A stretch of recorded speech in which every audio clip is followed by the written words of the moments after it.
first thing you want to do is make sure your hot water heater's off. And I've already shut it off in this cabin, but you want to check your breaker panel. They're all numbered, of course. Make sure your two breakers for your hot water heater are off. Once those are off, you can make your way back outside and turn the main water supply off at the water valve. Each cabin has their own water valve, from what I understand. So this one's on this side. Just take your key and shut it off. Whenever you turn these valves on and off, you want to make sure to turn them real slow and be gentle with them. You want to turn them slowly on and slowly off, so not to damage the valve or the seal on the valve.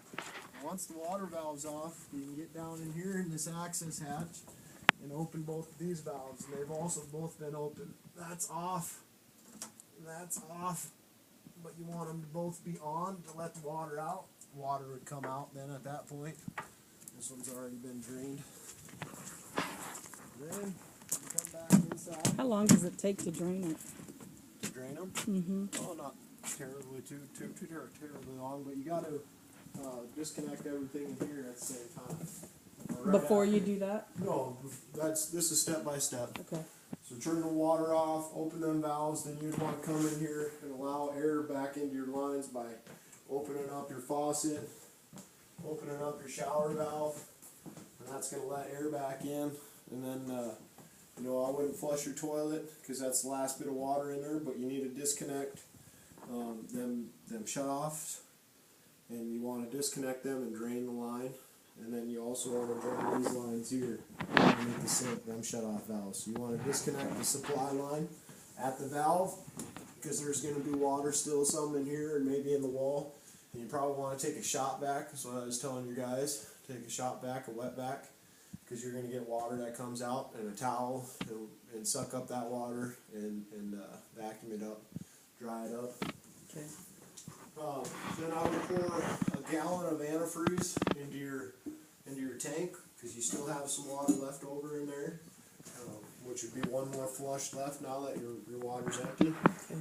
Or your water's off. So pour a gallon of antifreeze in here and then flush your toilet.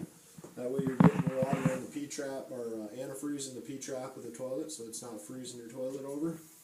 And that should be good. You know, you might want to see how it turns out. You might add a little more antifreeze than a gallon, but I think a gallon should do you.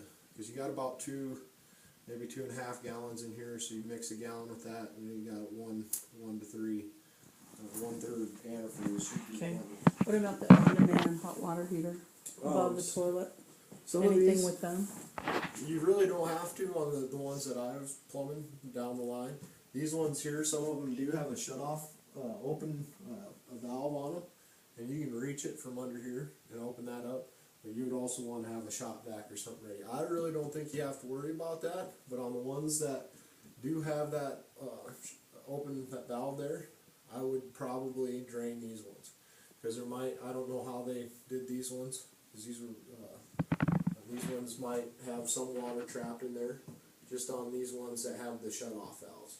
Not all of them will have these shut-off valves at the hot water heater. I'm thinking there's probably maybe 4 or 5 cabins that have that shut-off valve at the hot water heater. The rest of them are all, they all have shut-off valves, but these ones actually have an open valve where you could hook up a garden hose or something to it. Okay. So these ones that have a hookup for a garden hose or a valve for a garden hose, you might want to get a short hose or something so you're not getting water all down your wall. Because this one's mounted a little higher. I'm guessing because it was in a handicapped bathroom, so this one's a little special compared to the rest of them. The rest of them are going to be right over the toilet, and most of them shouldn't have that valve that you could hook up a garden hose to. Can you feel it underneath it, or You is can it see open it. underneath it? You can see it? Yep, you can reach it too from underneath, so you shouldn't have to really take any of that off. I don't know if you got a light, I think. I want to see it. Can you see it on your video? Yeah, I think so. Yeah, there's a spot like a spigot, Yep, like an I see it. exterior spigot. Yep. And you might want to drain those, but I don't think you really have to worry about that. Okay. The next thing would be to disassemble your shower valve, because that was the biggest problem you guys had last winter. Yep. Was the shower valves freezing.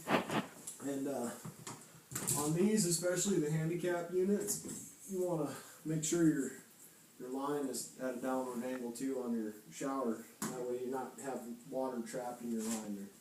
But then on these valves, once you got the water off, you can open your valve without getting wet. And then on these handles here, there's a little rubber plug. You want to take that little rubber plug out of the handle, and it's just an Allen set screw. Take an Allen wrench, and you loosen that handle up, pull that handle off, save all your parts. And then you would pick a screwdriver, and there's 2 screws that hold your trim on your valve there. So you're just going to take them 2 screws off.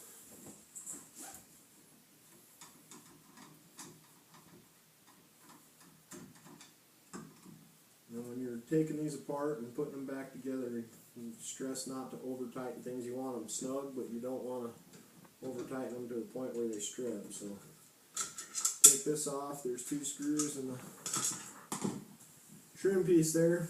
And then there's another trim piece that screws off. And it's just a plastic piece that's screwed onto the valve to trim out the handle. And then you take that piece off. And in here you've got your hot and cold stops. This is if you ever need to adjust your shower valve to maybe be lukewarm and not super hot, you can move your hot stop closer so your valve won't open as far. So that's basically your hot and cold stop. To take your valve apart now, you need a pair of channel locks, and you want to be real gentle with this because there are flat spots on this to loosen it. There's flat spots on both sides in 4 different spots. But the rest of that's threaded, and that's where your trim piece will screw onto that threaded piece. So you want to be careful not to damage them threads. So when you use your channel locks, always use them like this. Don't ever use them like that, because you get a lot more torque that way, and you have a better chance of damaging your threads. So when you use your channel locks, use them like this, and just gently get that loose. And this is a metal piece, not plastic, so it's a little tougher for sure than the plastic trim pieces. This metal piece will come off, and it only goes on one way, and that's what's holding your valve together. And then all you have to do is basically gently wiggle that free, and it's there's your valve. And you've got your hot and cold mixture there. You've got 2 O-rings. Want to be careful not to damage those. That gives you a watertight seal. And then the O-ring around here. There's only one way that this will go on too. It's got a notch in it.